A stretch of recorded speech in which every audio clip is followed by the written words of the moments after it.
Yes, sir, meu time! Mais um Pod RJ no ar, o seu programa de empreendedorismo, sucesso, muita história de trabalho e de conquista com aquela galera que sabe fazer, né? Galera, e esse programa, ele é literalmente gigante e sou eu aqui, PH, CMO da Rio Quality, com ele, meu parceiro, o campeão de ideias, o galáctico das imaginações, Rafa do JJ, tudo bem, meu parceiro?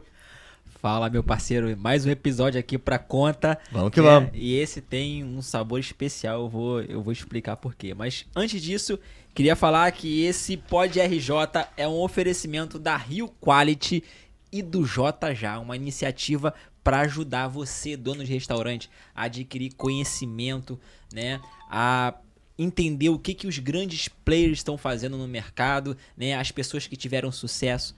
E para isso, e pra gente continuar aqui, eu preciso que você se inscreva no canal. Porque senão a gente não vai conseguir permanecer aqui muito tempo, não é isso, PH? Ajuda a gente, amassa esse botão de se inscrever. E eu quero agradecer a você que já está inscrito e acompanhando a gente aí recorrentemente. Compartilha com a tua galera, divulga o nosso programa. Eu sempre falo, o Pod RJ é uma vitrine para você, dono de restaurante, divulgar o seu negócio, seja para vender mais franquias, seja para aumentar a venda do teu negócio, do teu restaurante, da tua confeitaria. Se inscreve no canal, daqui a pouco você vai estar aqui conversando com a gente, mas para isso a gente precisa de inscritos nesse canal para manter o Pod RJ no ar. Esse programa é um oferecimento da Alfama. Bota na tela aí, Tom, vamos pagar a conta, né? A Alfama é o patrocinador do Pod RJ de hoje. A Alfama é uma indústria que vem crescendo ano após ano no mercado de proteínas desfiadas. Isso mesmo, se você tem uma fábrica, uma pizzaria, uma hamburgueria e faz aquele croquete de costela que o Rafa amassa todo final de semana, praticidade para o teu negócio com proteínas desfiadas com padrão, você mantendo a qualidade do teu produto final. E os melhores produtos você encontra onde? Na melhor distribuidora do Rio de Janeiro, que qual é, Rafa? Rio Quality. Ih, moleque, tá afiado, vamos que vamos. Então, por que hoje é especial o programa? Hoje eu tenho uma convidada que já é cliente nossa desde 2015. Ou seja, desde que ela lançou no mercado, ela já era cliente nossa e tá com a gente até hoje. Foi minha cliente na revista. Hoje ela é cliente no JJ, na agência de marketing, né? É um case nosso aí de sucesso, né? Uma empresa que cresceu muito, né? É bem conhecida no mercado. Hoje eu falo com a Tássia Lima. Tássia, é um prazer falar com você. Né? Para mim é uma honra falar contigo pelo fato de a gente trabalhar tanto tempo junto e eu tenho certeza que esse papo aqui hoje vai ser maravilhoso, você contar um pouco da sua história. É isso, né, PH? Pô, eu já admiro essa relação e quero pegar carona nisso, né, pra Rio Quality também tá aí fortalecida com a Elephant, uma das maiores pizzas aí do Brasil e mais do que isso, um pouco que a gente já trocou ideia aqui, uma empresa de alta performance em termos de gestão, experiência do cliente, e a Tássia vai poder contribuir para você aí, que está nessa jornada, querendo construir uma marca forte como a Elephant, aprender com quem já fez. Tássia, muito obrigado pela sua presença, espero que você goste do nosso papo. Obrigada a vocês pelo convite. Vamos tratar aí de negócios, falar sobre essa pizzaria e trocar e compartilhar, né, bastante, porque a gente sempre tem para poder agregar com outras pessoas e aprender também, né? Com certeza. E Tássia, a gente estava conversando aqui anteriormente e você se definiu como, acima de tudo, vendedora. Explica um pouquinho do porquê esse conceito e por que você abraçou, né, essa carreira que durante tanto tempo foi estigmatizada. Sim, o vendedor ele sempre foi muito mal visto, como alguém que quer te empurrar alguma coisa que é ruim, que quer te empurrar mais, sem propósito, que vai te enganar, que vai mentir para você. É verdade. Ninguém estuda academicamente para poder ser vendedor, isso não é carreira. Mas a gente percebe que os grandes negócios de sucesso, as pessoas que estão à frente desse negócio, começaram vendendo alguma coisa, seja roupa, seja hambúrguer, qualquer coisa que seja. Hoje, se você vai a um consultório médico e o médico não sabe vender, o atendimento dele você não retorna mais. Verdade. Tudo absolutamente é venda. Então, Eu acredito que seja um dom, porque eu sou apaixonada por venda desde pequena, a vender pizza, banana. Então, eu sempre gostei de ter esse contato com o cliente, conversar dessa questão da relação humana. E acredito que a gente precisa estudar, se especializar para poder tocar, né, o negócio. Você tem uma coisa que a gente tem em comum aqui, né? É que todas as empresas, independente do que façam, vivem de vender, né? Então a gente dá à luz, né? Empoderar essa atividade, esse processo, né? E as pessoas que fazem parte dele, eu acho que ajuda muito, né? No resultado final, né? E você sabe que eu fui vendedor a minha vida toda. E eu comecei vendendo, que o pessoal chama de PAP, porta a porta. Então, quando eu lancei a revista, eu bati de porta em cada loja da Zona Oeste, Jacarepaguá, Taquara. Taquara eu já rodei ela toda vendendo. Tem cliente que fala assim, eu conheço o Rafael da época que ele gastava sola de sapato, né? Andando e vendendo. E assim, você falou sobre se aprofundar em estudo de venda. Foi assim, muito que aconteceu comigo, porque eu sempre fui aquele vendedor raiz, aquele que, meu irmão, que não tem tanta técnica, mas mete a cara e vai. E aí, assim, graças a Deus eu tive êxito, assim, porque já era de mim vender. Às vezes o cara já nasce vendedor, né? Então já era de mim, eu sempre tive bom desempenho em venda, né? Tanto é que o JK foi um sucesso, porque eu também botei muita gente pra dentro. E aí, quando eu comecei a estudar vendas, muitos anos depois, né? Que eu comecei a frequentar congressos, que eu comecei a assistir treinamentos de venda, aí eu percebi que eu não sabia nada de vendas, né? E aí, e também depois eu aprendi sobre a nova venda. Porque antigamente, né, o que você falou, vendedor bom é aquele que vendia gelo para esquimó, né? E isso é completamente errado hoje. Vendedor bom é aquele que consegue identificar a necessidade do cliente, a dor dele e vai chegar com remédio, com a solução. Esse é o melhor vendedor hoje, né? Então, assim, eu aprendi isso, né? Eu passo muito treinamento de vendas para minha equipe, né? Aprendi muito com o pessoal do G4, né? Fábio Oliveira. Tem um cara que eu sigo, que ele fala uma coisa muito interessante, que é o Thiago Concert, uma das maiores referências de vendas do país. Ele fala, você me mostra um vendedor que estudou tanto quanto um médico, que eu te mostro um milionário. Então essa frase sempre me impactou, né? Porque as pessoas, como a Tássia disse, às vezes desdenham, o cara é vendedor. Cara, hoje vendedor tem os melhores salários do mercado. Né? O cara que bota o dinheiro, esse cara tem uma relevância hoje. Impressionante. E a gente estava falando isso antes, né? Porque tem uma fala também do Kobe Bryant que quando ele sai da universidade ele vai para a NBA, né? Ele não entra na universidade, ele vai direto para a NBA, ele não passa naquele momento pela universidade. E aí os jornalistas falaram, pô, mas você acha que você vai se adaptar? Porque você não vai ter tempo para treinar aquilo que você estaria treinando durante o college, né? A universidade. Aí ele falando, não, você não tá entendendo. Eu durmo treinando, eu só penso em basquete. Quando eu vou na minha casa e até o banheiro, eu penso qual é a tangente mais curta que eu posso fazer para virar a curva para poder até descobrir os atalhos na quadra. Então eu acho que o vendedor é um pouco isso. Enquanto a gente está lendo, escutando podcast, conversando com as pessoas, a gente está pensando em como a gente pode vender mais. E o Rafa puxou um gancho interessante, né? Acho que vender é servir. E aí conta um pouquinho da tua trajetória, como que você, apesar de sempre vendedora, entrou nesse mundo de empreendedorismo de food aí. A minha formação é em psicologia, né? Nunca fui para a área hospitalar, clínica, sempre gostei de RH, de gestão de pessoas, sempre me identifiquei para essa área. E no início da minha faculdade, o meu primeiro emprego foi trabalhar no shopping.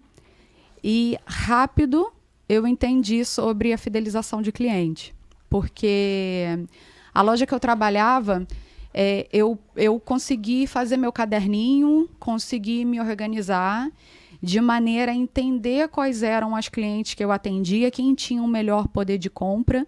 Então eu sabia o nome, a idade, como é que era a família, o que ela gostava de consumir. Então quando chegavam as peças, o tamanho, olha Carla, já separei para você a saia tal, todas no tamanho P, que era o número dela. Porque eu não dependia de movimento, não dependia de Natal, não dependia do shopping estar bombando. Eu fidelizava minhas clientes de maneira que eu conseguisse manter a minha média salarial de um valor para sempre para cima. Então, essa questão de vendas, né, ela sempre me chamou muito a atenção e eu sempre tentei estudar muito sobre essa questão da fidelização de clientes. Você sempre buscou os dados? Sempre busquei os dados, principalmente pela questão de custo mesmo. ter hoje um cliente é muito mais caro, umas 8 vezes mais caro do que você fidelizar um cliente que já comprou com você. Então, eu fui fazendo ali todas as técnicas, né? Fui tentando trazer essa bagagem para tudo que eu fui trabalhando, bem aí nesse sentido. Assim que eu me formei, eu abri uma empresa de RH, gestão e treinamento. E o meu marido, que era militar na época, ele estava querendo abrir uma empresa com o irmão, que é o nosso outro sócio, o Felipe, que já tinha uma experiência aí de 4 anos no mercado como gerente de uma pizzaria em Jacarepaguá. E aí, vamos abrir um negócio. Eles dois, né, foram abrir esse negócio. Eu, a princípio, eu só ajudei ali, vou ajudar vocês, vou dar o apoio e tal, principalmente em relação à empresa, porque é uma coisa muito nova, você falar sobre processos, né, de como funciona e tudo mais. E aí, como é que foi essa ideia? O Felipe, ele começou a trabalhar com pizzas grandes. E aí, quando a gente foi abrir a primeira pizzaria, que foi a Pizzaria Noventão, que fica na Praça Seca, a gente pensou, vamos fazer então algo ainda maior, algo mais extraordinário. Foi quando a gente pensou nessa pizza de 90 centímetros. Só que a gente se deparou com todos as dificuldades operacionais, porque não tinha maquinário, não tinha baú, não tinha onde montar as pizzas, então tudo a gente teve que pensar, desenvolver. Acho que baixou ali um arquiteto, um engenheiro em todo mundo para poder conseguir colocar aquilo ali, e aí prazos, porque encomenda de outro estado até chegar, enfim. Então foi um desafio muito grande assim para eles. Mas a Pizzaria Noventão, ela deu um boom logo no primeiro ano. Foi muito acima do que todo mundo esperava. Que ano foi? Foi em 2015, final de 2015, né? Então, em 2016, eu resolvi fechar a minha empresa e entrar em sociedade com eles e dar mais essa cara de empresa, né, para a Pizzaria Noventão, definir melhor os processos e tudo mais. Porque eu vi que era ali a minha necessidade, era onde estava demandando melhor, onde a gente quis investir. Junto a isso, a Noventão completando seu primeiro ano aí de vida, nós alugamos a loja ao lado e definimos ali o que poderia fazer além de estoque para poder aproveitar o espaço. Foi quando a gente resolveu abrir uma hamburgueria, Elefante Hamburgueria. Só que eram processos muito diferentes, a gente não dominava muito e entendemos que seria dificultoso essa divisão. Fazer as duas gestões. As duas gestões, e que o nosso negócio realmente era pizza. Que a gente se adaptou, gostou e entendia e já estava buscando processos nisso. E aí a Elefante Hamburgueria virou a Elefante Pizzaria. E aí, vamos ter 2 marcas? Uma vai fazer concorrência com a outra? Por que não? Foi mais ou menos essa ideia. E aí a Elefante, em algum momento, ela nos encontrou em relação ao significado, ao que demonstra grandeza, algo muito animal. Uhum. E foi a marca que a gente definiu para poder apresentar para a imprensa, para poder realizar os processos, fazer formatações, escalar. E a gente vem trabalhando aí com as duas. E hoje são 4 lojas da Elephant e uma loja da Noventão. São... Nossa, até esqueço. São 4 lojas, isso, da Elephant e uma da Noventão. Onde elas estão hoje? São 2 unidades em Campo Grande, uma Taquara, Valqueire e a Noventão Praça Seca. Você estava falando sobre a complexidade de formatação, que foi uma escolha que vocês tomaram lá no planejamento estratégico de vocês. Vamos trabalhar com pizzas de 90 centímetros e vamos enfrentar todos os desafios para a parte operacional. Quais são os principais desafios para uma pizza de 90 centímetros, que a gente sabe que talvez hoje não seja o principal item de faturamento, mas tem uma representatividade em termos de marca e comunicação gigantesca. Gigantesco, né? motoboy, delivery, treinamento, a parte de abertura da massa, né? Hoje mesmo eu estava conversando com um cliente que está abrindo uma pizzaria e ele falou, PH, pelo amor de Deus, você tem como me ajudar? Eu já contratei 3 pizzaiolos aqui diferentes e os caras já saíram da empresa, eu nem inaugurei ainda e eu não consigo solucionar a parte de massa da minha pizza. Tem alguma forma de você me dar um processo padrão para eu conseguir implantar aqui? Fala um pouquinho dessas partes operacionais aqui, porque vocês ainda conseguiram aumentar, né? Vocês chegaram lá no videogame e falaram assim, não, vou jogar no level hard. Fazer uma pizza normal é pros fracos. Eu vou fazer alguém de 90 centímetros. Jogar profissionalmente. A gente vê umas imitações aí que eu já começo rindo. Eu falo assim, vai lá, cara, vai brincar lá e você vai ver o que vai Vem que tá quentinha, né? acontecer aqui na frente. É até engraçado porque assim, a gente começou trabalhando com um forno de lastro, né? Que era aquele de gaveta que abria e fechava. Uhum. E aí dependia, né, de um profissional que entendesse, né, de fornear, ele tinha que virar a pizza. Então, ela poderia sair um pouquinho mais queimada, um pouquinho mais crua e tal. Desculpa a minha ignorância, mas um forno de lastro, ele é a lenha ou ele não é a lenha? Não. É normal. É normal, elétrico mesmo, que a gente trabalhava. E aí aquilo ali começou também a ser uma dor, porque a gente dependia de uma pessoa com aquela capacidade ali específica e a gente tinha alguns problemas relacionados ao padrão da pizza. Então, como que a gente vai resolver? Foi quando a gente resolveu trabalhar com forno esteira, né, que você coloca de um lado e sai do outro. Porém, que forno esteira de 90 centímetros que não existe no mercado? Então, a gente teve que fazer toda uma pesquisa para ver quem ia fornecer. Não tinha realmente no mercado. A gente conseguiu encontrar em São Paulo uma empresa que já fazia até 80 centímetros. Então, os caras falaram, vamos testar aqui para vocês, se der certo, vamos torcer. E aí, a gente investiu na chapa, né, toda a programação lá do cara e conseguimos ali, funcionou. Só que aí a massa... É até interessante isso, porque a gente é conhecido por conseguir comer até uma semana aquela pizza ali. Isso é muito legal, porque eu até vi um post no Instagram de vocês, que vocês, até pela pizza ser gigantesca, né? Às vezes vai sobrar um pedaço. Vocês dando orientações de como você comer a pizza fresquinha, né, da forma correta, né? Você pode comer a nossa pizza tranquilamente ali naquele decorrer ali da semana. Se sobrar, não tem problema nenhum. E aí, quando a gente passou para esse forno esteira, a gente percebia que no momento que ela saía até igual. Mas no dia seguinte não estava diferente. Então, a gente fez diversos testes. A gente levou para casa. A gente jogava na parede, esperava para ver como é que ia cair. Eu dei para minha filha provar. Coitada, né? Ela, minha cobaia aí para tudo. Experimenta, ó. Se não passar ela traumatizou com pizza, não? Ela ainda ainda come bastante. Então, assim, é muito estudo, né? Muita dedicação, o desenhar ali a pizza, o pensar no baú, como que vai manter.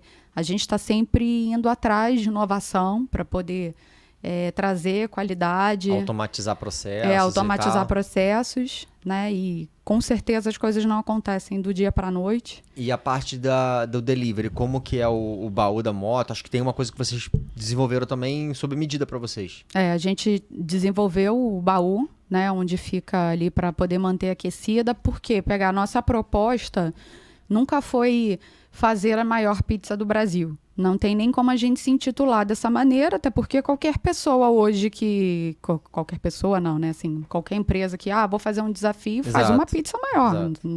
Até a gente, em alguns eventos, faz isso. A nossa proposta é entregar. Nesse sentido, hoje nós entregamos a maior pizza do Brasil. Porque sempre foi o trazer para o comercial, trazer para a moto, trazer para aquele delivery expresso, a proposta de estar entregando como se fosse uma pizza de tamanho tradicional. Ponto. Então, tudo que a gente desenvolveu foi especificamente para o delivery, para o cara poder pedir, receber ali no conforto de onde ele estiver, fosse viável, né, ali para isso. Legal. E a gente estava conversando antes, se não me engano, você falou que as pizzas de tamanho tradicional representam 80% da sua venda? Isso. E o impacto da pizza grande na tua rede social ou na tua marca, ela é gigantesca, né? Conta um pouquinho como que vocês trabalham isso especificamente em comunicação, em branding. É porque são duas situações. Ela tanto funciona como marketing mesmo, porque pela questão da exclusividade, o chamar atenção, né? Porque aonde ela chega, ela vira... as Chama atenções atenção, né? voltam para ela. Você até falou que a pizza é um evento, né? É um evento. Você precisa de 15 pessoas ou 2 Rafaels para comer, eu acho. Isso. Inclusive, no JJ Summit ano passado, a gente estava com o stand lá, estava com as embalagens e tal. E aí teve um determinado momento que o Leandro falou assim, Tássia, vamos dar uma olhada aqui nos stands, tal, vamos dar uma rodada por aqui. E aí ele pegou, colocou a caixa da pizza debaixo do braço. Cara, assim, nós viramos a atração principal ali naquele momento. Porque o que chegava de gente, assim, caraca. É animal mesmo, sabe, eu sou monstruoso. seu cliente lá em Campo Grande, pô, eu sou seu fornecedor. Pô, é monstruoso. Então, assim, a gente vai andando ali despercebido, mas com a caixa na mão, todo mundo para ver. Então, ela tem essa proposta de apresentar, né, a marca. Olha aqui, eu sou muito grande, mas ela também não representa a maior parte do nosso faturamento, porque realmente precisa de muitas pessoas para comerem aquela pizza e essa não é a maioria. Mas eu acho que até pensando em termos de público, de perfil, eu acho que cada vez mais vocês ganham um determinado perfil de consumidor com essa pizza, que é exatamente os grandes encontros, os eventos e Sim. tudo mais. Inclusive, lá no Summit, eu tava com uma equipe de 70 pessoas trabalhando, e aí veio, cara, tem que dar lanche pro pessoal. E aí, como é que faz? Aí alguém falou, cara, na Elephant, vambora. Foram apenas 3 pizzas. Aí. E aí Isso ela... é Três. Isso E é ela loucura. presenteou a gente com as pizzas, pessoal, meu irmão, já cheio de fome. Imagina como é que foi. Pode parecer uma loucura aqui da minha cabeça, mas eu entendo meio que como um posicionamento até para aquele, por exemplo, uma hamburgueria que tem linha de produtos plant-based, que é pro flexitariano ou pro vegetariano, ele acaba adicionando um público ali, consumidor nele, que não tava naquele roadmap tradicional, né? Pô, meu público vai ser esse, né? Então acho que você acaba ganhando ali organicamente talvez um faturamento que nem era o previsto para esses grandes eventos. Sim. E com o crescimento da marca, cada vez mais vai ficar mais óbvio esse pensamento. Pô, em vez de eu pedir 10 pizzas, eu vou pedir uma pizza lá. Né? Mas assim, eu gosto da Elefante, do inventando a qualidade. A minha família aqui tem 4 pessoas, a gente pede de tamanho tradicional, mas eu sei que quando eu tiver um evento, é aquilo ali que eu vou. Assim, realmente resolve. Sim. Hoje, confraternização, em qualquer reunião da minha filha com as amigas, festa da escola e tal. Essa é a solução. Cara, não tem mais esquentação de cabeça. É uma pizza e acabou. E é uma empresa de sociedade familiar. Eu sou de uma empresa de sociedade familiar também. Eu sempre falo, né? E historicamente, apesar também de... Quando alguém fala sobre empresa familiar, fala assim, não, mas é uma empresa familiar. Entende-se que não é uma empresa profissionalizada, mas eu discordo desse ponto, né? E já tem até algumas grandes pesquisas que mostram que as grandes corporações, elas ainda têm membros das famílias originais no conselho e mostra também a importância de você ter alguém conectado sanguineamente no negócio para que tenha um outro efeito no trabalho do dia a dia que só quem é ali daquela história toda consegue dar, porque a conexão com o negócio ali tem um lado sentimental além, né? E como que vocês hoje dividem atividades dentro dessa sociedade, o que você vê de pontos positivos e dificuldades ali, porque dentro do nosso segmento, do nosso setor, grande parte são famílias ali que estão se estruturando a partir de um negócio de comida. Nossa... Para mim é o assunto, assim, porque é um desafio diário. Eu acho que a gente aprendeu muito no decorrer desses anos. Mas o principal é você achar o ponto de equilíbrio, porque, às vezes, uma característica sua, ela pode ser tanto uma qualidade quanto um defeito. A empresa familiar, eu creio que ela vai muito nessa linha. Ela pode te auxiliar em muitos pontos e ela te prejudica em muitos outros. Eu acho que essa reunião de nós 3 realmente tinha que acontecer. Estava previsto, estava escrito, sei lá. E por muito tempo, o que fez, assim, talvez uma divisão ou uma falta de compatibilidade em algumas ideias, a gente conseguiu, ao longo do tempo, ir transformando... Se complementando. Numa complementação, exatamente. Porque hoje eu vejo muitas pessoas escolhendo sócios por afinidade, ou porque ele gosta muito de uma coisa e comigo, e aí a gente vai fazer, quer dizer, às vezes tem 2 administrativos e não tem ninguém no operacional, ou vice-versa. Então, eu acredito que a gente tem muitas divergências por conta de sermos pessoas totalmente diferentes, mas a gente também conseguiu se complementar na falta um do outro. Então, aonde um deixa o espaço é onde o outro está cobrindo. Cobre. E isso é muito confortável, assim, nesse sentido, né? Por exemplo, o Felipe é o cara que tá de chinelo com o pé preto 5 horas da manhã no Ceasa. Dá para ver pela minha cara que não é o meu perfil, né? Mas às vezes eu tô lidando com uma questão jurídica que eu sei que ele não conseguiria. Então, a gente vai ali se complementando ao máximo. Hoje você está mais na atividade do marketing, processos, pessoas. Eu cuido muito mais dessa área do marketing, né? Da parte comercial, que é o coração da empresa, dos processos mesmo, né? de gestão. E operacional, organizacional, eu deixo para eles 2. Eu acho que é muito importante também, rola uma vaidade, rola uma briga de egos, talvez por quem manda mais ou quem manda menos. O importante, o principal, é você saber exatamente que função você exerce.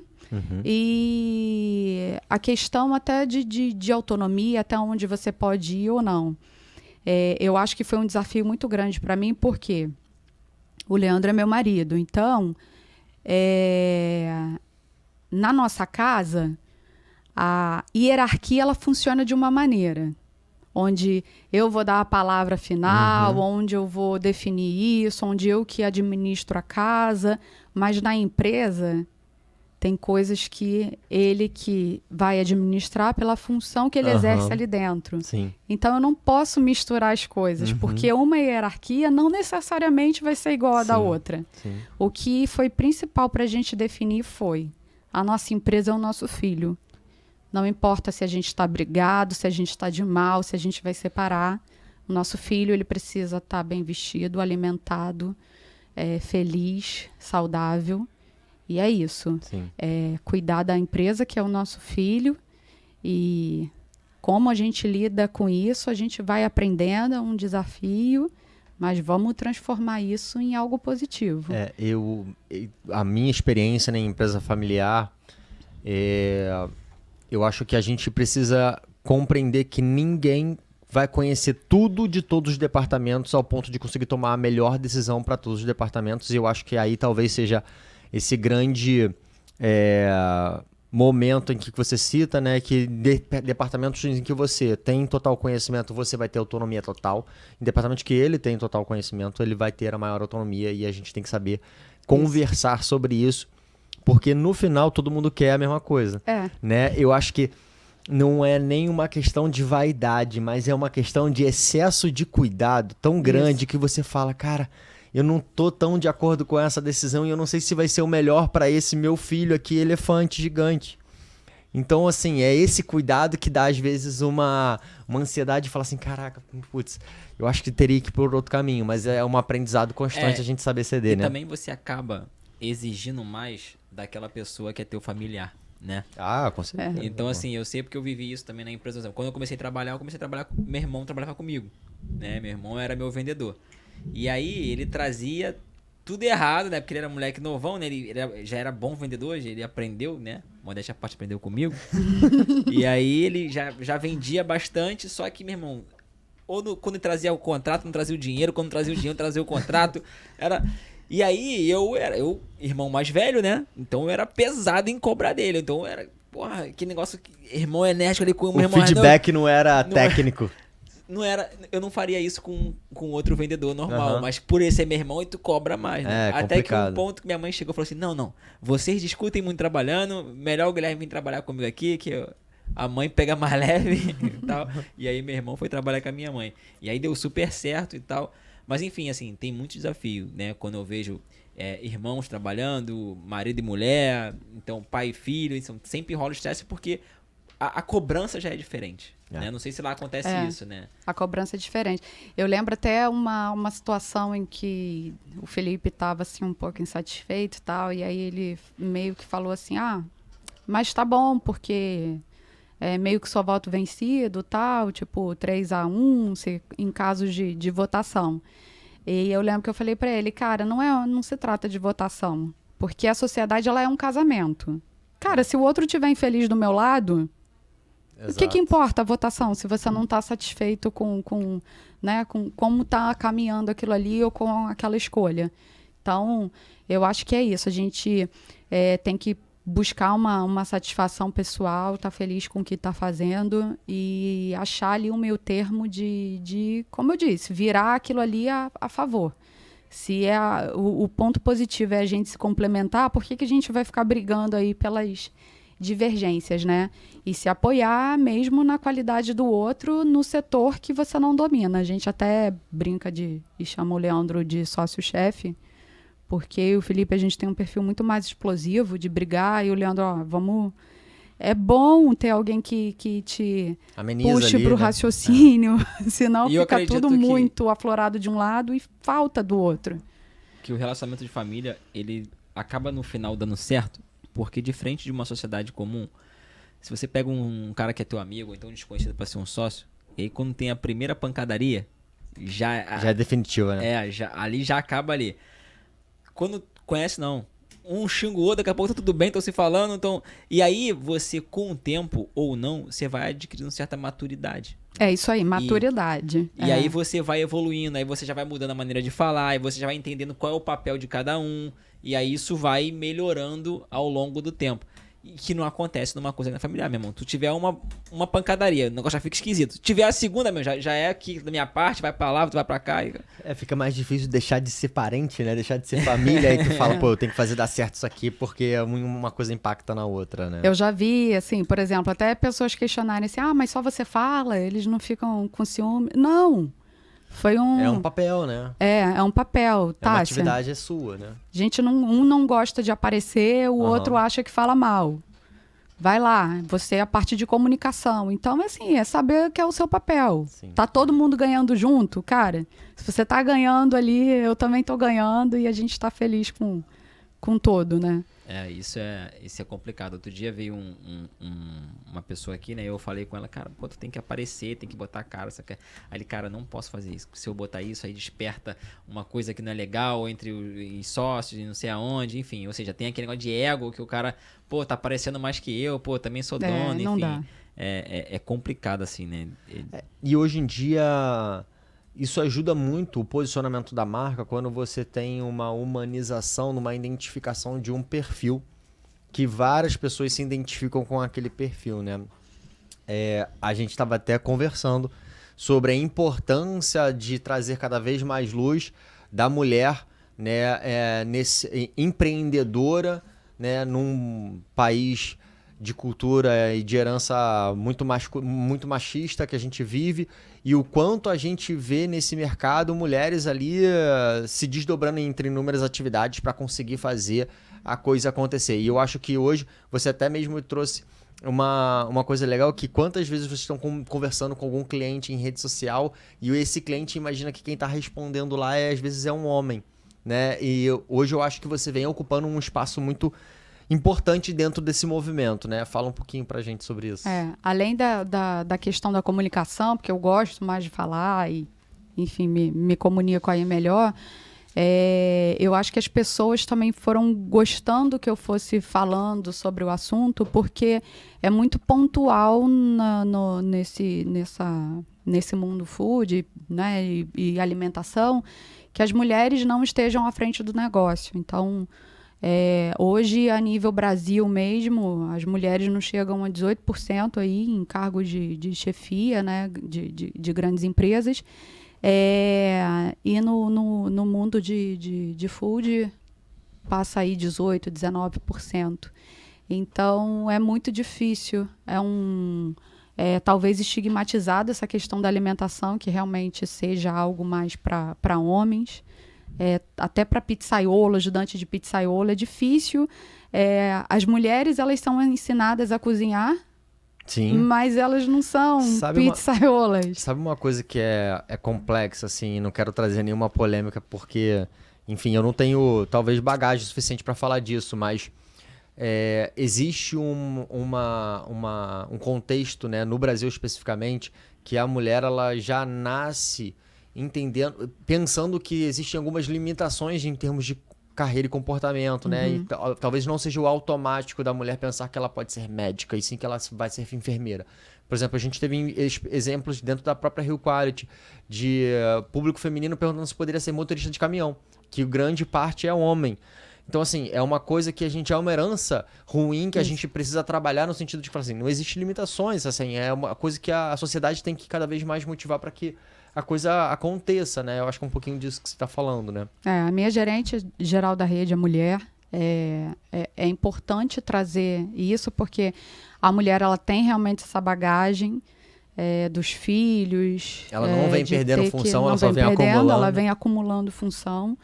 E aí a gente tem que ter também a questão do hiperfoco. Então, hoje eu vou tratar do assunto pessoal, hoje eu vou tratar do assunto particular. Acho que sempre é um desafio. Qualquer mulher que esteja ouvindo agora o podcast sabe o que é isso. São muitos desafios. Você tem 2 filhas, né? 2 filhas, uma criança e uma adolescente. Então, são assuntos desafios bem até diferentes. maiores. Exatamente. Ontem estava até falando, nossa, gente, eu tô em 2 reuniões escolares, onde uma eu estou tratando de caderno, livrinho, alfabetização, e a outra está no 3º ano do ensino médio e é pauleira. E são momentos diferentes, e aí mais a empresa, mas procuro tratar o meu tempo, né, com qualidade, não com quantidade, e é um desafio. E em paralelo a isso, a gente também sempre estudou muito o nosso público para poder identificar quem era a nossa persona, o nosso público-alvo.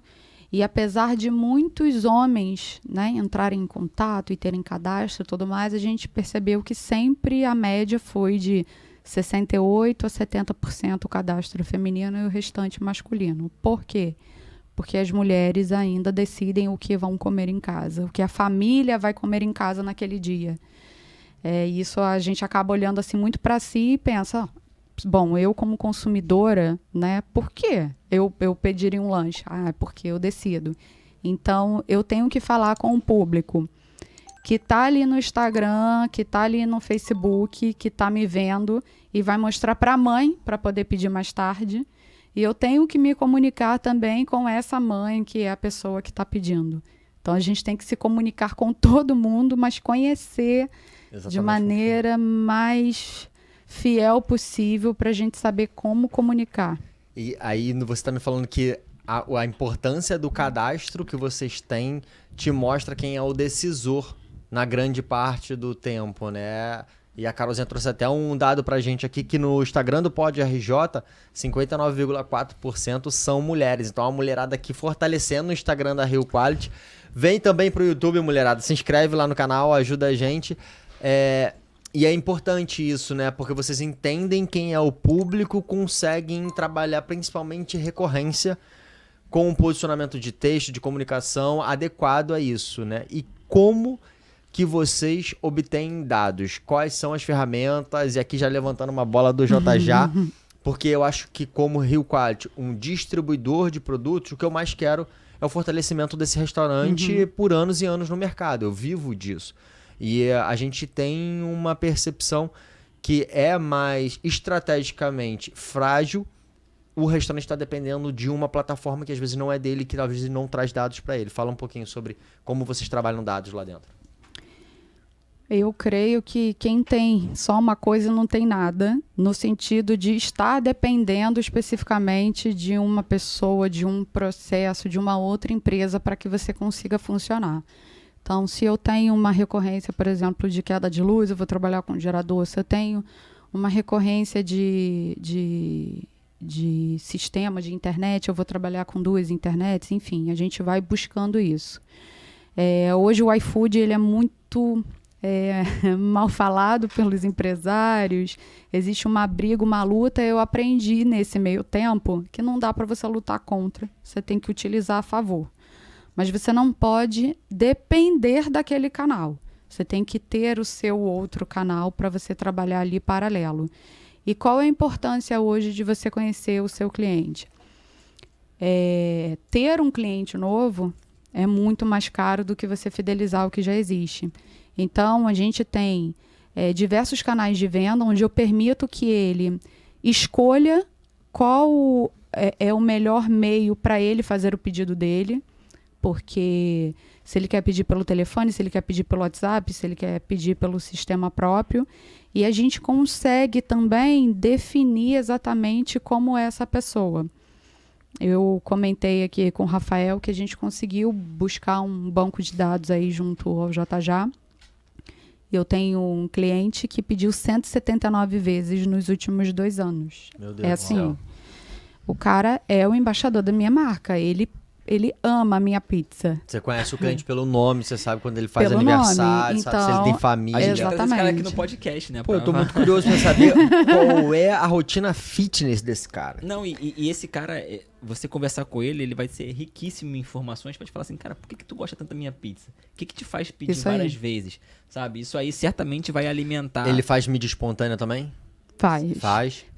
E a gente consegue até definir, por exemplo, quais são os sabores que ele pede com recorrência. Então, quando ele pede, ele já tem um atendimento até ali diferenciado. Olha, eu tô vendo aqui que seu último pedido foi calabresa, o senhor não gosta de cebola, né? Já tá anotado ali. Aham. Ele não tem mais aquele trabalho de ficar... Ele realmente é tratado como único e não mais como mais um naquela marca, né? Como não tem importância.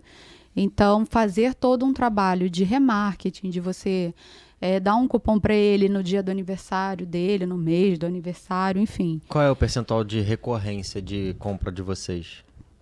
De recorrência de aproximadamente 15 dias desse cliente. E para a gente é importante porque hoje a gente chama isso de ouro, Uhum. né? Sim. Eu saio... Só levantando um dado aqui, o mercado padrão, a recorrência é de 25%, né? Ou seja, dos clientes que compram com restaurante no determinado mês, 25% Voltam a comprar voltam no a mês seguinte. comprar. Isso é a média. Então, se o cara tá abaixo disso, é ruim. Eu puxei aqui no JJ, a LF está em torno de 40 e poucos %, né? De uma recorrência excelente. Muito bom. Né? Do cara Entrega- voltar a pedir. Quase que o dobro do que o mercado hoje entrega nessa. Exatamente, ou seja, isso indica que ela tem uma base fiel de cliente.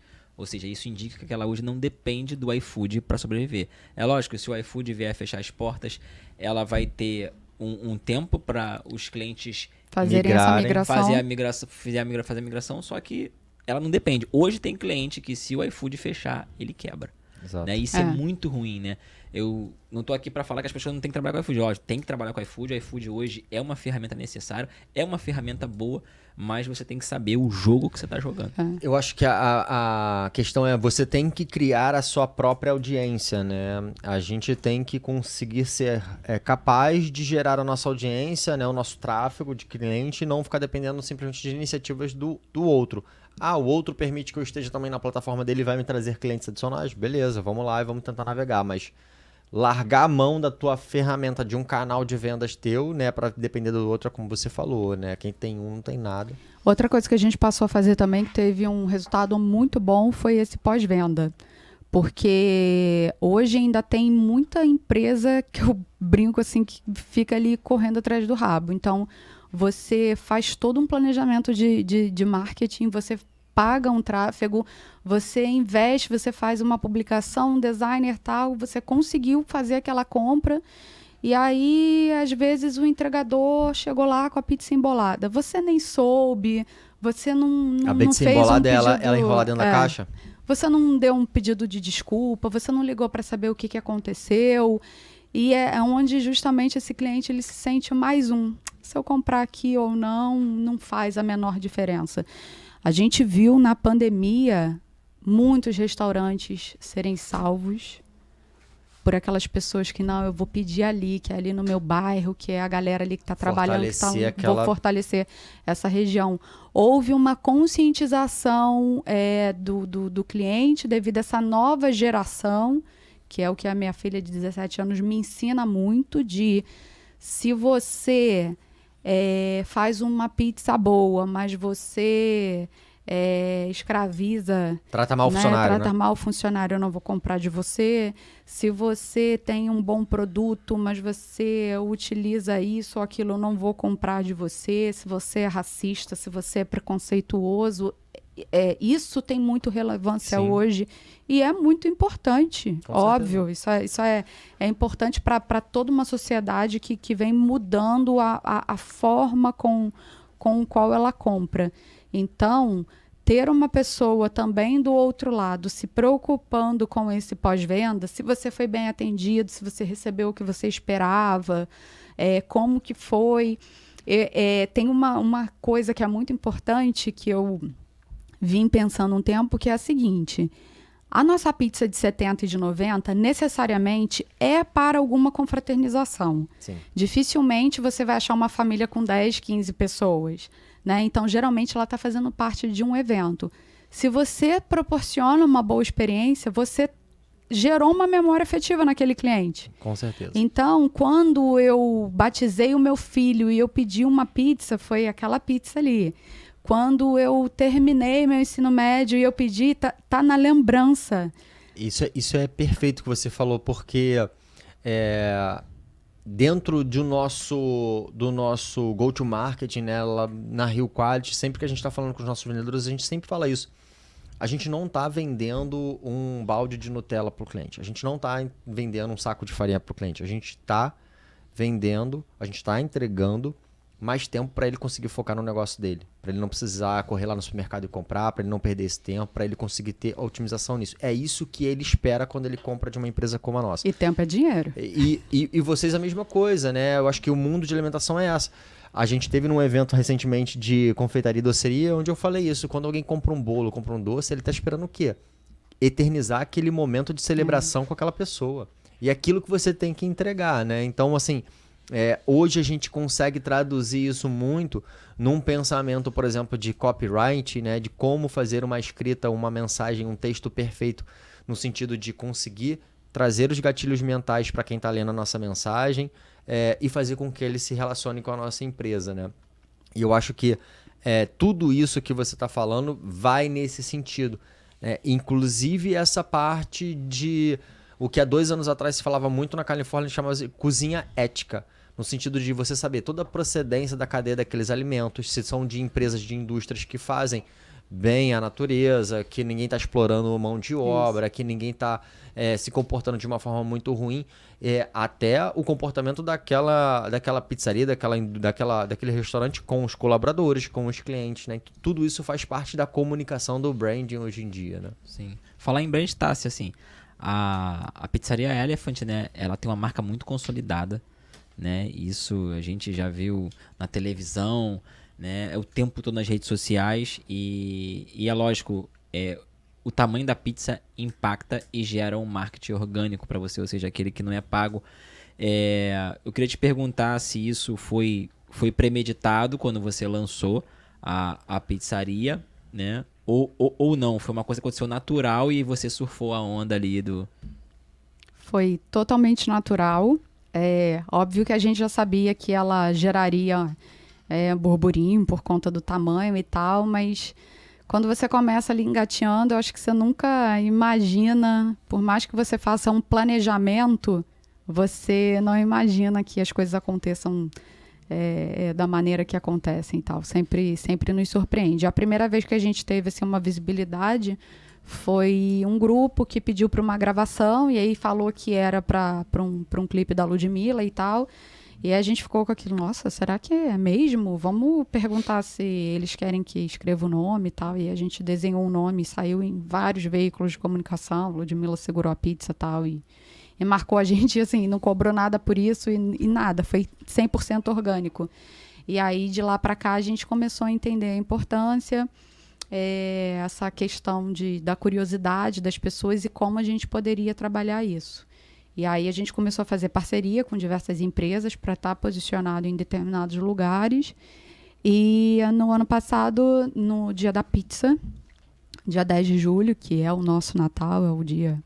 Não é o dia que a gente mais vende do ano, que é o dia 1º de janeiro, que é o dia que eu digo que é o Você, dia... dono de pizzaria, se prepara para primeiro data. Tá abrindo esse ano, se prepara que dia 1º é forte pra caramba. A gente já se programa dia 31. Não, a gente não passa no Novo Fora do Rio, a gente não passa Não tem isso. viajando, a gente não tem essa questão de data, dia 1º de janeiro é atenção total. E a minha filha faz aniversário dia 2, então é tudo ali muito junto, né? É um dia tenso, mas dia 10 de julho é um dia de comemoração, enfim, de tudo. E aí a gente fez uma reportagem, né, com a Globo, no RJTV, que deu assim, uma visibilidade enorme. Sim. Tanto em seguidores, em clientes, em procura, né, para saber mais da marca, como fazer. E foi quando foram aparecendo os outros veículos de comunicação. Então, hoje a gente já fez diversas reportagens. Record, SBT, Band, acho que já estivemos em todas as grandes emissoras. E quais são os planos da Elephant para os próximos anos? 2023, final, 2024? Então, a pandemia foi um divisor de águas, creio que para muitas empresas. Tanto no sentido de que vamos ver quem vai sobreviver. Como a gente já funcionava delivery, a gente teve essa bênção de já estar andando à frente de muitos outros. Quando muitos estabelecimentos estavam precisando se organizar para trabalhar num novo modelo, esse já era o nosso modelo de negócio, que era 100% delivery. Então, as vendas, elas até aumentaram no início. Só que houve uma variação muito grande de insumos, um aumento muito rápido que dificultou muito a gente organizar preços, ali, né, o CMV dos produtos. A gente precisava agir rápido e entender também as mudanças que estavam tendo no perfil dos consumidores, quais estavam sendo o poder de compra deles naquele momento em diante, como que ele ia se comportar em relação a isso. E junto a isso, foi no momento que a gente resolveu começar a definir um modelo de franquia, que foi importante para a gente de qualquer maneira, porque muitos setores da empresa, eu digo que ainda eram muito amadores, ainda eram muito intuitivos. E quando a gente define processos, né, a gente fica... É mais fácil de você trabalhar, porque não depende especificamente do fulano ou do cicrano, né? A gente consegue replicar aquilo ali com mais qualidade. Mas, por outro lado, a gente bateu aí com uma mudança de mercado, a gente acabou se deparando com algumas especificidades que o negócio existe em relação à exclusividade, que a gente ficou em dúvida de como iria replicar. Então, hoje, todas as nossas lojas são próprias. A gente está ainda terminando de formatar algumas coisas, processos. Né? Estamos inaugurando em breve um novo produto, que eu vou deixar para falar um pouquinho mais à frente, não vou falar agora. Guarda suspense. E a gente está vindo agora com um grupo forte, né? Unificando essas duas marcas, que podem trabalhar juntas tranquilamente, percebemos isso. E a gente está com um projeto muito grande para apresentar no JJ Summit. Vai ser uma corrida aí contra o tempo, mas a gente vai trazer dados reais, que é o que é principal, né? Que ninguém vai para lá para contar mentira, mas vamos apontar aí tudo que a gente faz para fidelizar o nosso cliente e mostrar onde que está o ouro, né? Muito bom. E quem não tá ligado, o JJ Summit, que vai rolar quando? Dia 22 de agosto. Pessoal, a Rio Quality, o JJ junto agora, né? a gente realiza o maior evento de delivery do Brasil, né? Que é o JJ Summit. Esse ano vai ter diversas feras lá, os principais aí, Caíto Maia do Chili Beans, João Branco, VP de Marketing do McDonald's. Então, assim, só fera, né? Em breve a gente vai abrir as inscrições. Fica acompanhando lá nosso canal. Para não perder o A gente evento. tem um Instagram exclusivo do JJ Summit, mas você pode entrar também lá no Instagram do JJ, que lá tem os direcionamentos. Enfim, acompanha, né, para você conseguir não perder nada que vai ter no evento e aquilo, quando lançar as inscrições, né, tem que se inscrever rápido, porque esse ano vai acabar. Se Deus quiser. A gente estava falando aqui sobre movimento de comunicação, enfim, publicidade, marketing offline, né, em redes de canais de televisão aberta, que tem um impacto alto. Se não me engano, na nossa conversa você citou que, por exemplo, depois desse evento com a RJTV, as vendas dobraram ali nos dias seguintes ali, né, no impacto imediato. E a gente vê um movimento hoje que se fala muito de comunicação, de marketing digital, que é onde a gente consegue rastrear tudo muito bem, né? O inbound, né? Então tem até um post para a gente poder falar um pouco sobre esse assunto e trazer aí um pouco do pensamento da Tássia sobre isso. A gente viu agora, no exemplo da Elephant, do impacto que uma mídia tradicional pode trazer. E aqui eu trago o MrBeast, que tem quantos, Rafa? 23 milhões de seguidores. 23 milhões de seguidores. E parece que no YouTube ele tem mais que isso de inscritos. Podia mandar um pouco pro Pod RJ. E a galera, ele acabou de abrir uma hamburgueria. É a primeira hamburgueria dele. E antes da inauguração, ele conseguiu 15 horas antes, mais de 10 mil pessoas fizeram fila no shopping que ia abrir a hamburgueria, querendo conhecer, né, o estabelecimento dele. Que, na verdade, no meu entendimento, e aí eu quero ver, Tássia, se você concorda comigo, essa galera que tá aí, ela não tá simplesmente porque ele é um influenciador digital e aqui a gente tá mostrando o poder de um influenciador digital. Porque se a gente for comparar isso com a mídia tradicional vai dar muito mais que 10 mil pessoas ali de audiência, né? Dependendo do horário do canal, enfim. Mas eu acho que ele cria ali talvez pra gente uma reflexão sobre o poder de se criar uma comunidade, que é o que eu acho que essa galera toda que tá aí tá querendo fazer parte do movimento de estar perto do que o MrBeast representa, né? Você concorda com isso e como que a Elephant hoje trabalha ou entende esse movimento com influenciadores e tudo mais? Eu concordo porque as pessoas elas têm necessidade de pertencimento. Elas precisam pertencer a um grupo, a um lugar, a algo que tenha proximidade com o que ela acredita, com o que ela gosta, com o que ela consome. Mas a nossa preocupação maior nunca foi uma mídia ou buscar influenciadores que fosse o ator mais bem pago da Globo, o que mais aparece. Sim, o que mais é real, o que mais chega próximo do meu público. A verdade, a essência, a verdade, né? O que as pessoas que realmente comem, gostam, consomem aquele produto. E isso você vê. O cliente hoje não tem mais assim, cliente bobo. Ele pode talvez até ir para um caminho, mas aí é onde a gente retorna. Ele não fideliza. Sim. Então também não é algo que... Hoje vocês investem em tráfego pago, mas não investem em influenciadores. Ainda não. Estamos aí estudando algumas possibilidades. Estou contando aí com... Então, você falou uma coisa agora que lembrou de novo o assunto de venda, né?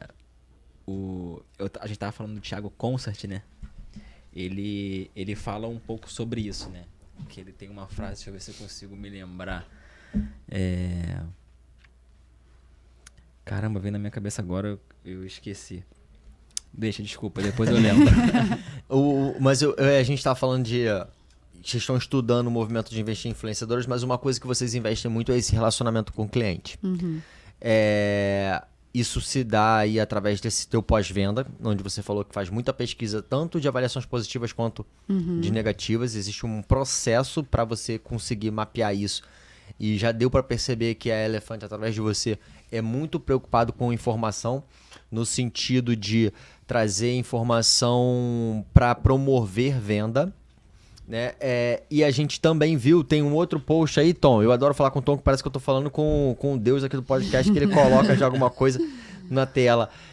De além das pizzas gigantes de 90 centímetros, vocês dando uma personalização, colocando personagens animados, enfim, como vocês falaram, escrevendo o nome, como no caso da Ludmilla, logomarca. A gente tem aí o Woody, se não me engano é o Woody. É o Woody. E esse rapaz aí quem é? E é o Buzz Lightyear aí.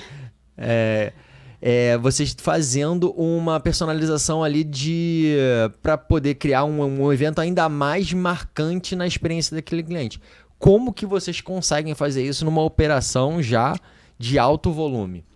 A gente procura sempre ver onde é que é o nosso foco, porque existe cliente com gosto para tudo, mas infelizmente a gente não consegue, né, atender ali a todo mundo. Então, não tá no cardápio, eu quero uma pizza sabor Woody. Não, quando a gente tem, como a nossa operação ela tem um volume muito alto, hoje são cerca de um sábado, por exemplo, multiplicando por lojas, são cerca de 1.000 pedidos num único dia.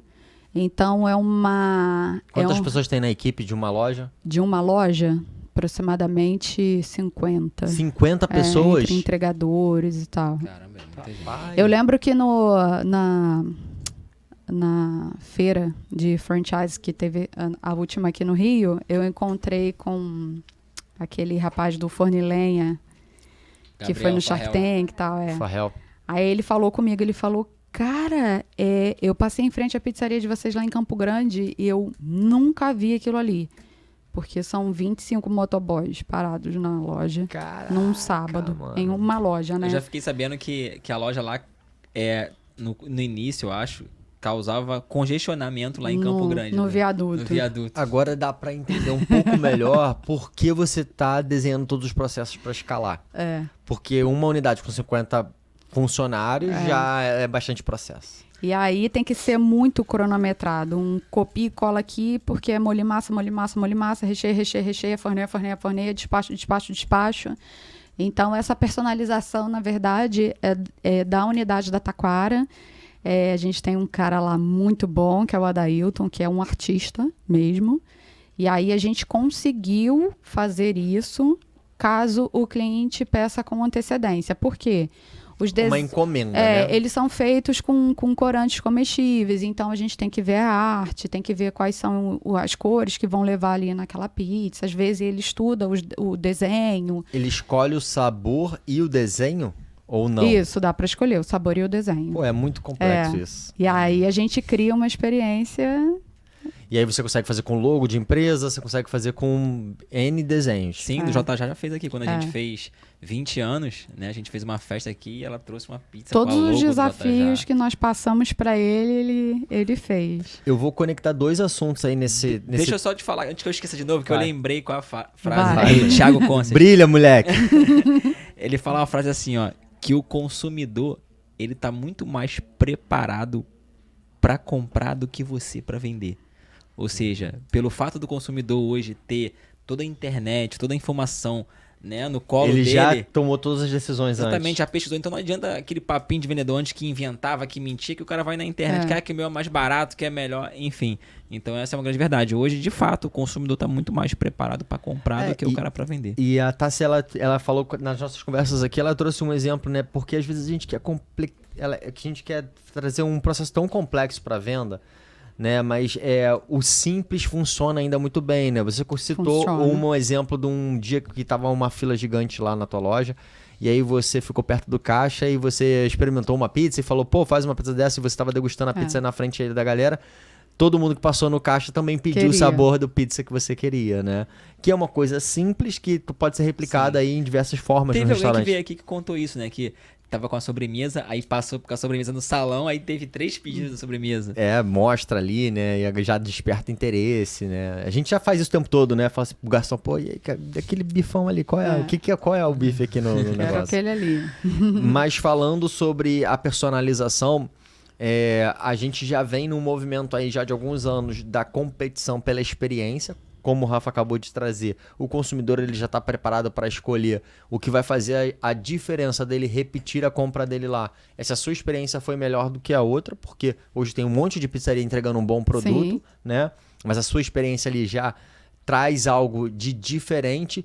E digo mais, além dessa disputa por experiência, um tom de exclusividade, que eu acho que é o plus na competição da experiência.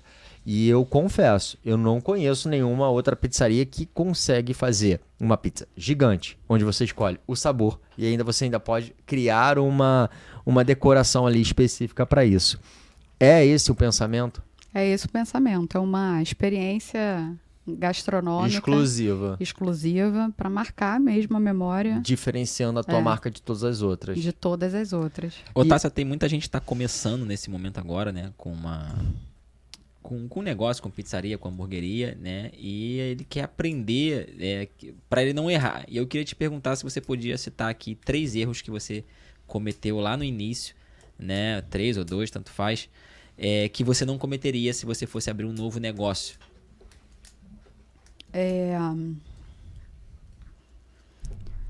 Eu acho que muito provavelmente me vem na cabeça rápido a unidade de Bangu que a gente abriu e fechou com menos de um ano.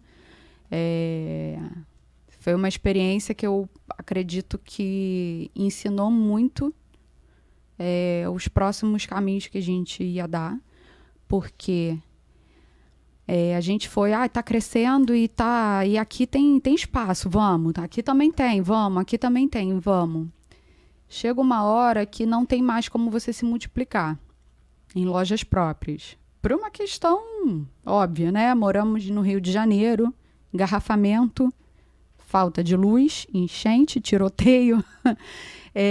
Até para a gente se deslocar. Isso é uma terça-feira comum, tá, gente? Uma terça-feira comum, não estou falando de nada extraordinário.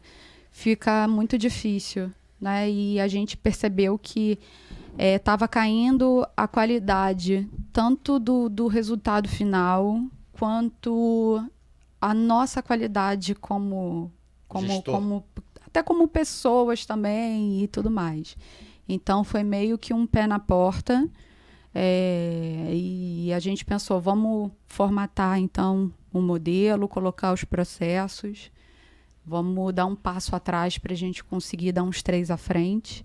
Então, eu diria que, primeiro, não ir pela empolgação, porque eu acho que, assim, espaço, onde eu quiser abrir hoje uma unidade... O meu sonho, por exemplo, é a Baixada, mas é totalmente inviável a vida pessoal logística, e profissional, né, que eu tenho hoje, encaixar a Baixada na minha logística. Não tem como, mas seria maravilhoso. Então, eu acho que é importante você entender essa logística, se está compatível.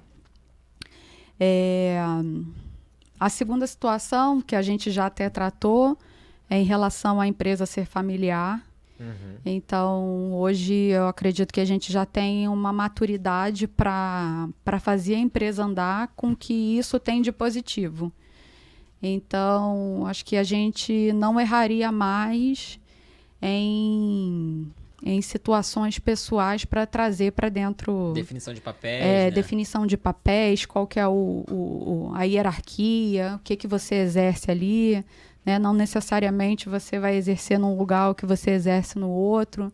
Saber exatamente qual o seu lugar, qual que é a sua função, o que a empresa necessita de você e fazer essa complementação.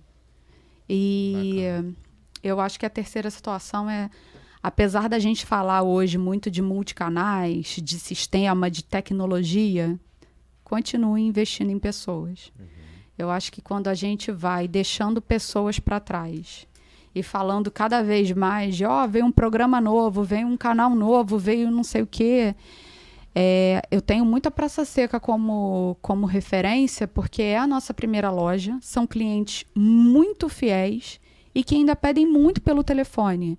Gente, quem que ainda faz pedido pelo telefone? Os meus clientes da Praça Seca. E a galera esquece que existe esse canal, né? Exatamente. Então, se ele tem WhatsApp, ele tem inúmeros canais para poder fazer o pedido dele, por que ele ainda está ligando para a loja?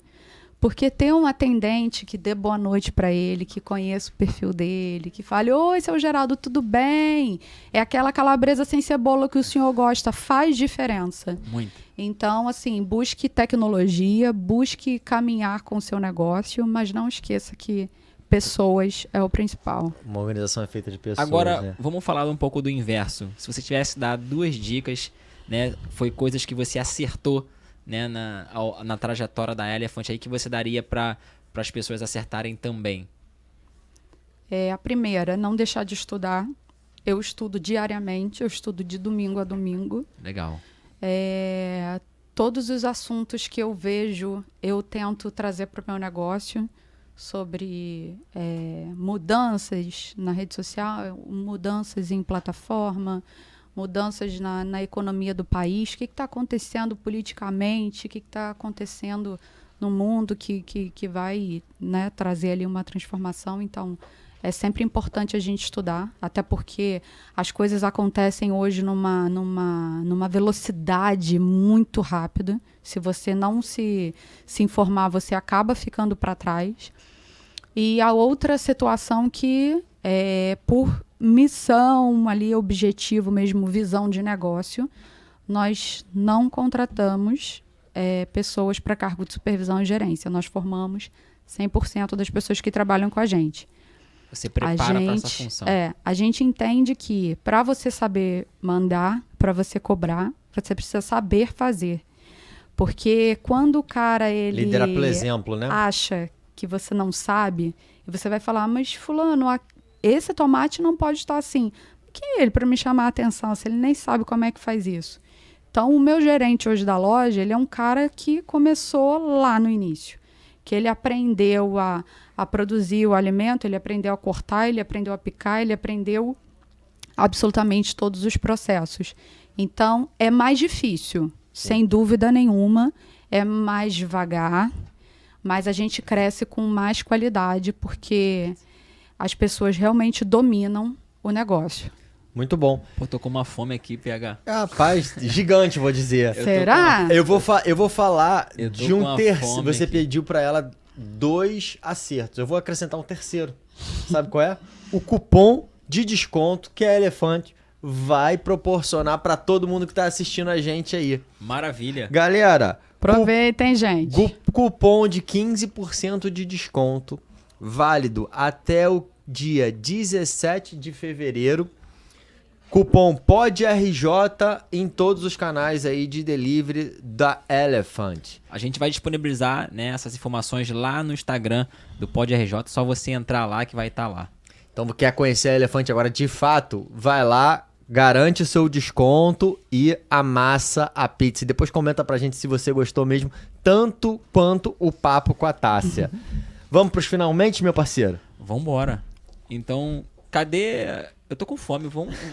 Já tá Podia chegar uma pizza da Elephant aí, né? Podia. Que isso? Caramba, velho. Como é que vai Alguém ouviu passar? meu...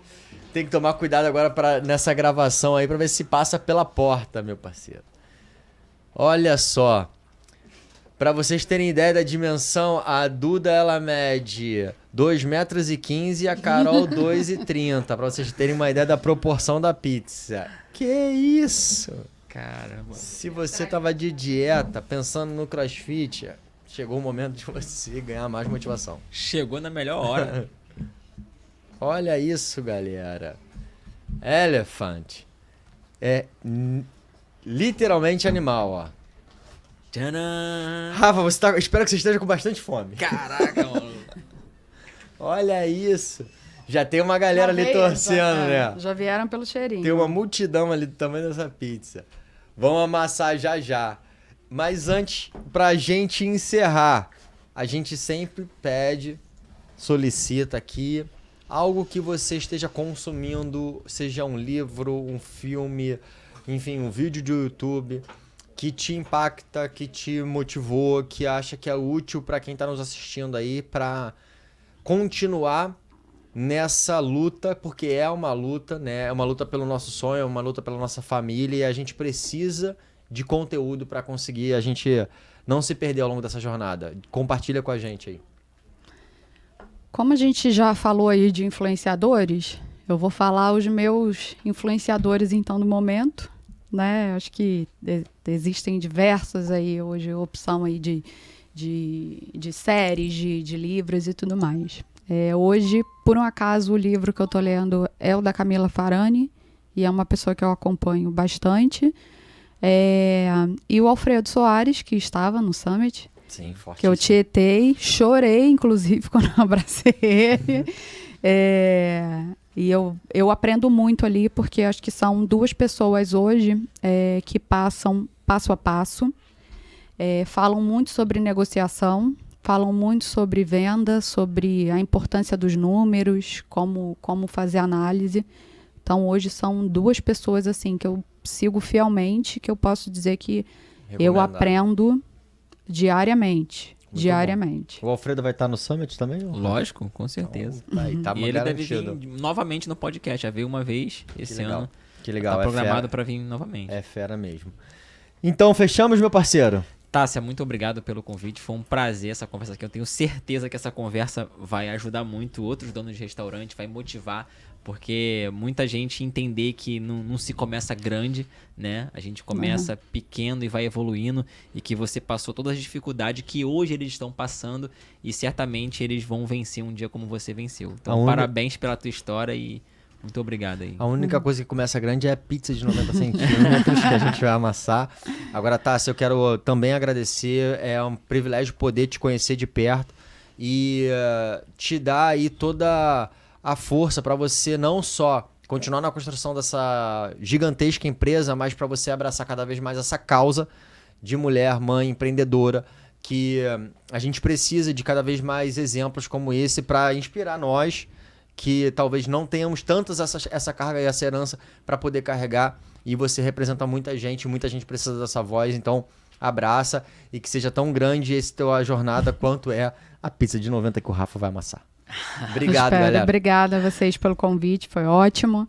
E reforçando que estaremos no Summit apresentando aí resultados reais de como fidelizar esse cliente, onde a gente vai mostrar melhor os números, o passo a passo, onde alguns outros segredos serão mais revelados, que hoje foi só um gostinho. É isso aí, vamos que vamos. Obrigado, galera. Não esquece de se inscrever no canal. Vem com a gente. Abraço. Pod RJ, o seu podcast que une tecnologia e gestão. Uma realização JJ e Rio Quality. Siga nossas redes, @PodRJ, @JJPedidos, @Rio Quality. Ah, e não se esqueça, se inscreva no nosso canal.